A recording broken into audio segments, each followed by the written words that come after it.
My name is Christiane Jacobs, and I was born in Nicaragua. I came to the United States in 1988, so I've been living here for a long time. It is amazing to me that in the 21st century, we are going to have to be asking people for their immigration status if just because of the way they look or the way they speak. I admit and I realize that the United States and especially Arizona have a very big illegal immigration issue. I admit that. It's a very big problem in this country. And but I don't think that SB1070 is the right way to fix this problem.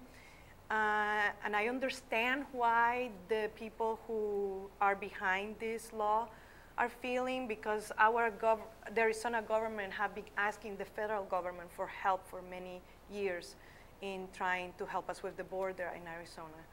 But there hasn't been any response from the federal government. So they feel that they need to take it upon themselves to fix this problem. So I am hoping that something good comes out of this law, even though it's not the right way to fix the problem, but I think it will probably encourage Congress to come up with a real solution to the illegal immigration problem. Our school district really hasn't told us yet how the SB1070 is going to affect us in the classroom or schools or transporting the children, because our school buses are transporting them all the time.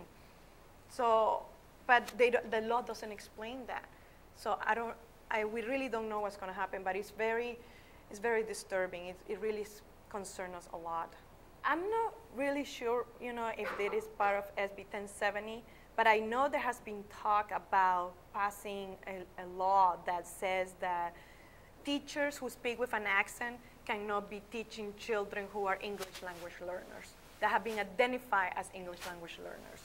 And that is something that it seems to be coming from the current superintendent, Tom Horn, and somebody like me who speaks with an accent will not be allowed to teach children who come from Mexico, Guatemala, Nicaragua, Salvador, but they would have to be taught by a native English-speaking teacher. And I didn't think about that very much until a couple of days ago. One of the parents of my children came to sign some paperwork for him to go to summer school. And she said, I want my kid to have a teacher that speaks English. And I thought, what? I'm like, I speak English? We all speak English. What do you mean? No, I want a teacher that speaks English. I said, okay. But it really didn't hit me at that time when she said that until a few minutes later after she had left. And I started thinking about, what does she mean? What is she talking about? And then that came, I thought about that. Right now, children are divided. According to the Arizona Department of Education, our children are not mixed anymore. Our children, English language learners, were divided. All the English language learners that are learning English are in one classroom with one teacher. All the English language learners that speak a little bit more and they're more comfortable with English are in another classroom with another teacher. And all the children that have been reclassified, which is they used to be English language learners, but they took a test to be able to show that they have demonstrated proficiency in English, they can be in a mainstream class with all the native English-speaking children. So that's also being construed by some of our education leaders as discrimination.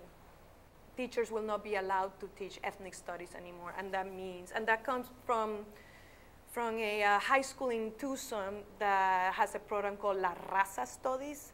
And La Raza Studies is Mexican-American history and Chicano history, and it teaches this specific group of children about the history of who they are in this country and what has happened to them.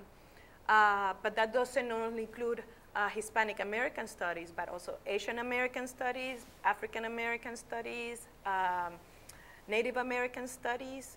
And there's a lot of controversy, a lot of the teachers are very confused about what this means, because it's part of history to teach this. They think that with ethnic studies, you are promoting ethnic solidarity and also teaching children to feel that the Anglo-Saxons, white people are oppressing our race, our ethnic groups. I don't think you're violating the law. You know, that's part of the curriculum, and you're not promoting ethnic solidarity.